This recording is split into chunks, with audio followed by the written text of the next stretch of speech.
You may be astonished to hear it, but Joe Biden's still president of the United States. I know a lot of people who are less informed about politics than our current audience might be surprised by the fact. People who vote to the left of things, they probably think that Kamala Harris is now president of the United States, which she's not. And as the world continues to burn out there, I mean, we have some pretty significant issues ahead of us. We still have a dramatic number of people coming across the southern border that nobody seems to be doing anything about. It's gotten so bad that 16 states have just launched a lawsuit of the Biden administration because they are trying to make a pathway of citizenship for 500,000 people who are here illegally. Yeah, that's just happened in the last couple days. So we got a lot to talk about. We have 0 nuclear-powered aircraft carriers in the Pacific Ocean right now. And that's kind of concerning. Since China's kind of looking at Taiwan, we've stripped all of a lot of our Navy assets and moved them over to the Middle East to confront Iran. And there's not much holding China back. We got a lot to talk about, friends. Let's talk about it.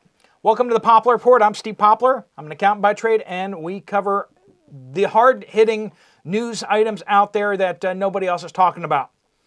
Not going to hear from the mainstream media that we don't have any nuclear-powered aircraft carriers out in the Pacific Ocean right now.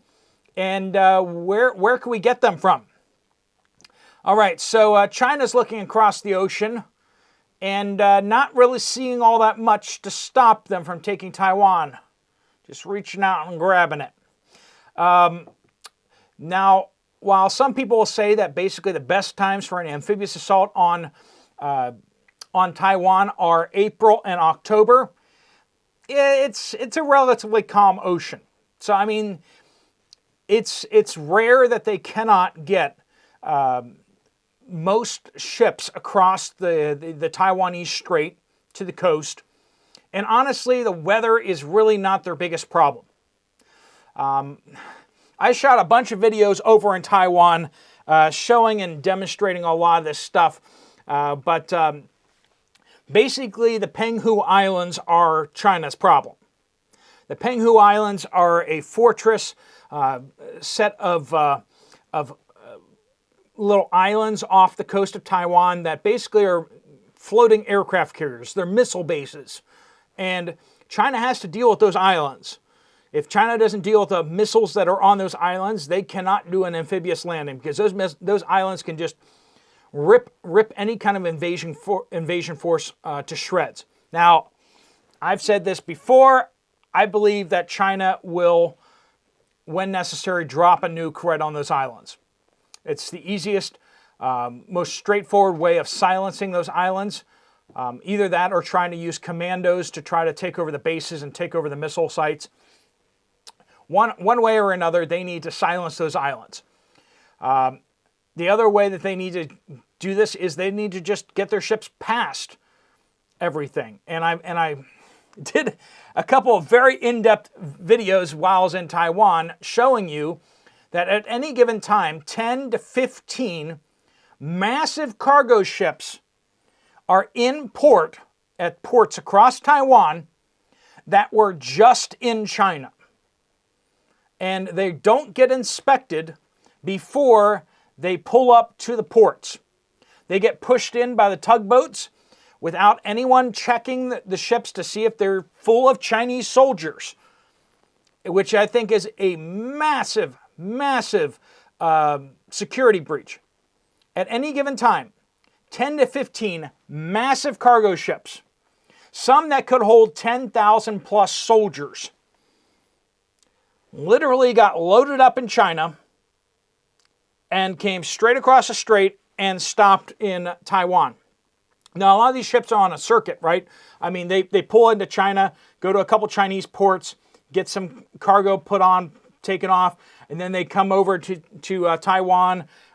They make a quick stop, take some of the cargo containers off, and then they pull back out and they go to the next stop. And that's kind of how it works. But What's to stop China from, while it's in port in China, taking off all those shipping containers and replacing them with new shipping containers with like soldiers and troops and weapons and all that kind of stuff on them? That could happen at any given time, and Taiwan's not prepared for that. They could literally have, half an army already on Taiwanese soil before Taiwan even has a clue what's going on. Missile batteries out in the ocean aren't going to help you. Aircraft carriers steaming to your rescue won't help you if they're not there already. Usually we have a nuclear-powered aircraft carrier within a day or two's fast steam to it. But right now, the fastest we could get a nuclear-powered aircraft carrier would probably be a week or more. And that's concerning. That's really concerning.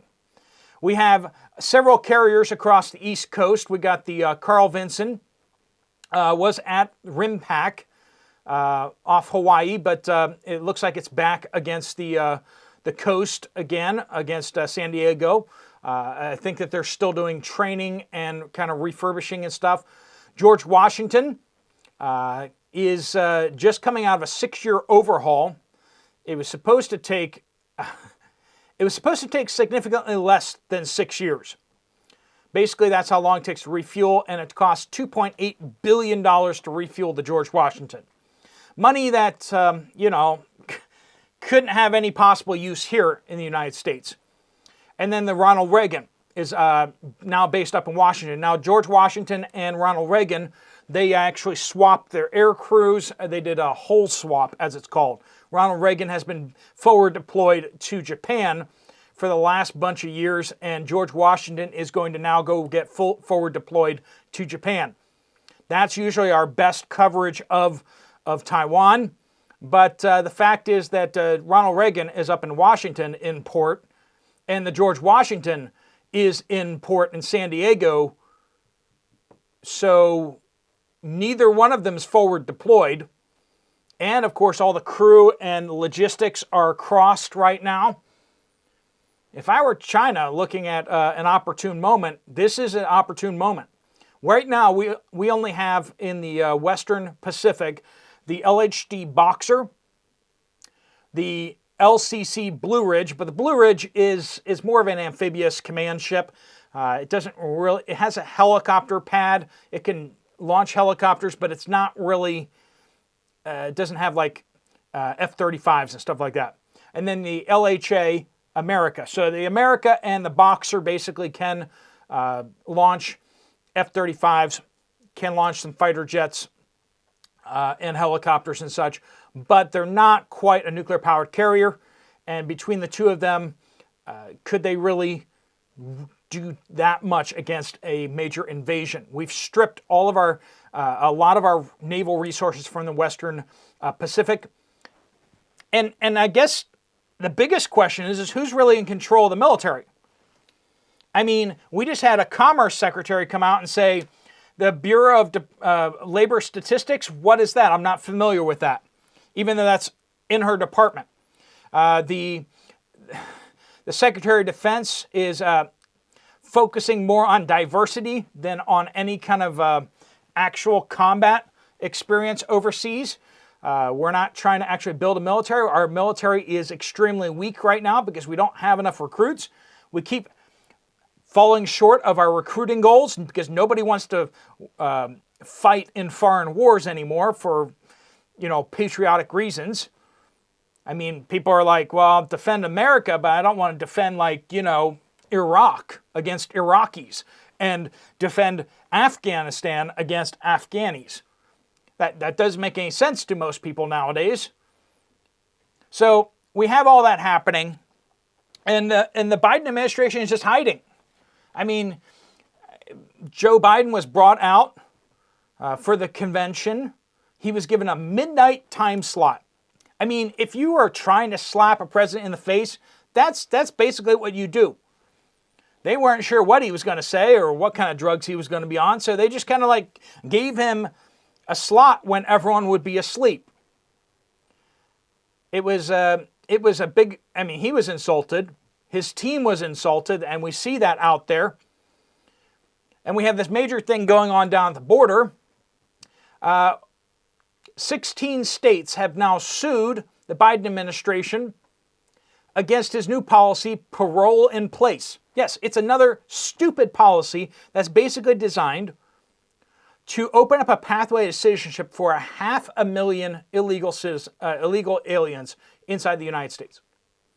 500,000. Pathway to citizenship. Gee, wonder why he wants 500,000 more citizens. So they can vote the proper way. So we have all this going on, and had a very interesting little back and forth. KJP,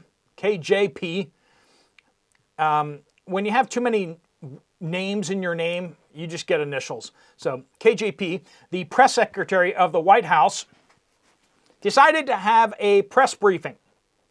Now, you may say, well, that's not news. Well, for this administration, apparently it is.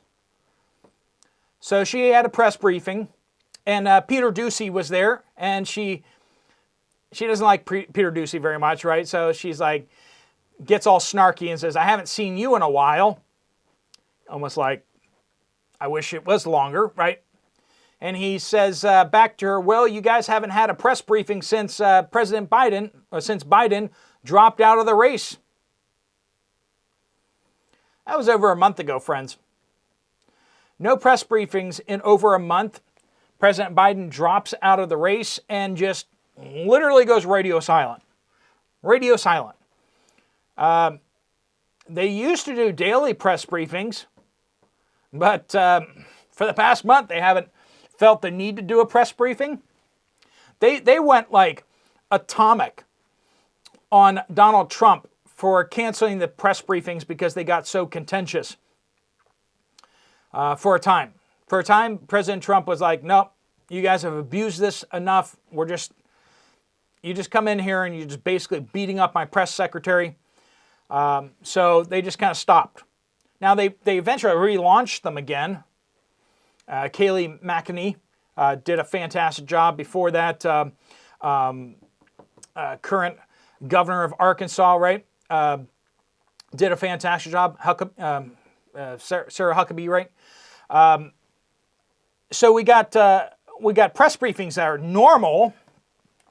Donald Trump canceled the press briefings and started talking to the press directly himself. Now, while the Biden administration has canceled press briefings, has President Biden been, talking to the press, answering questions? No, he hasn't. He hasn't been seen by the press. And you think that the person running for president would be talking to the press, but she's not talking to the press either. It's so bad that Bill Maher and all these other people are calling him out on that. I mean, how can you run for president and not talk to the press? How can you not actually propose your policies? But my concern here in this video is talking about Joe Biden has disappeared. He's supposedly president of the United States. He's supposed to be my president, supposedly, though I didn't vote for him. And, the majority of Americans didn't vote for him. But anyway, somehow he's our president. And, I want to remind you of something, though. I want to remind you of where they want to take us back to. We've forgotten some of these things, but remember back to the inauguration of President Biden. Remember how they didn't allow anyone to go to the inauguration of President Biden? Remember how they had troops deployed in Washington, D.C. to keep people out, and they just replaced the whole crowd with just flags? These may be shocking images to you if you don't remember. It was shocking then. And they used the excuse of the cough, cough. They used the excuse of security and blah, blah, blah, blah, blah. But the simple fact is they knew not many people would show up, and they thought it would be an embarrassment to the Biden administration, so they just canceled the inauguration. Just like they've canceled the press briefings. Just like President Biden just doesn't show up and talk to the people. Just like this new presidential candidate doesn't talk to the press, doesn't talk Doesn't actually sit down for interviews, like real interviews, not powder puff interviews from sycophants, right? I know that most people are just happy that President Biden is not doing stuff. And I know this new presidential candidate is out there criticizing his administration significantly, though she's pretending like she's not. She's criticizing the inflation. She's criticizing all these things that could be fixed if only she were president. Well, friends, she's vice president, and isn't it her party in charge right now? Well, what's stopping them from fixing these things? My concern is Donald Trump's concern. There's a clip of Donald Trump out there saying that you should be concerned to watch what happens to Taiwan right after the Olympics. He said, I don't have any specific information, but I'm a very smart guy. Watch what happens to Taiwan after the Olympics. Well, friends, it's after the Olympics,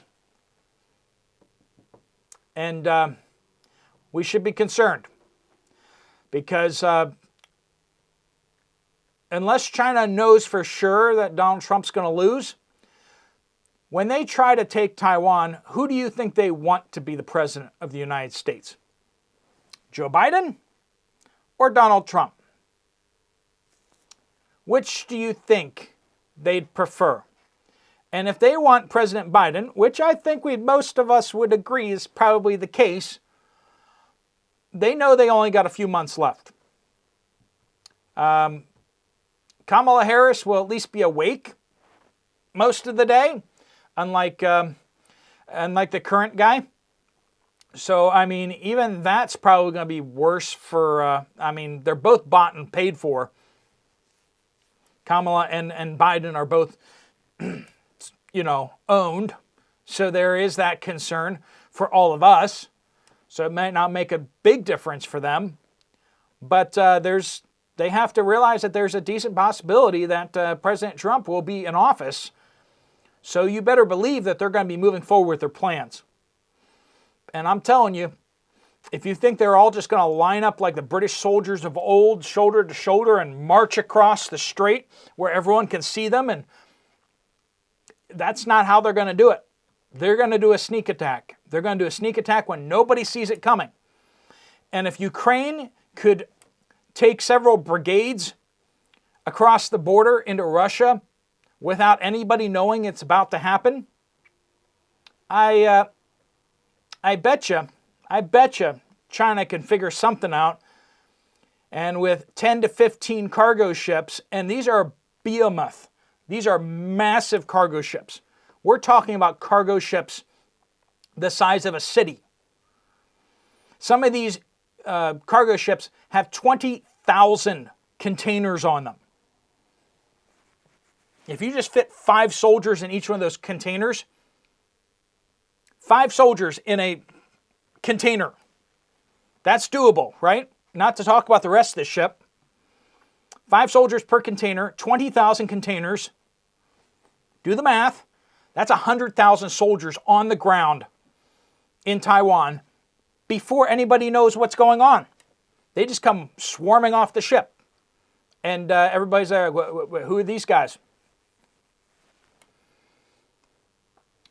That's the situation over in Taiwan. Taiwan is precariously balanced and could be overrun very quickly before anyone knows what's going on.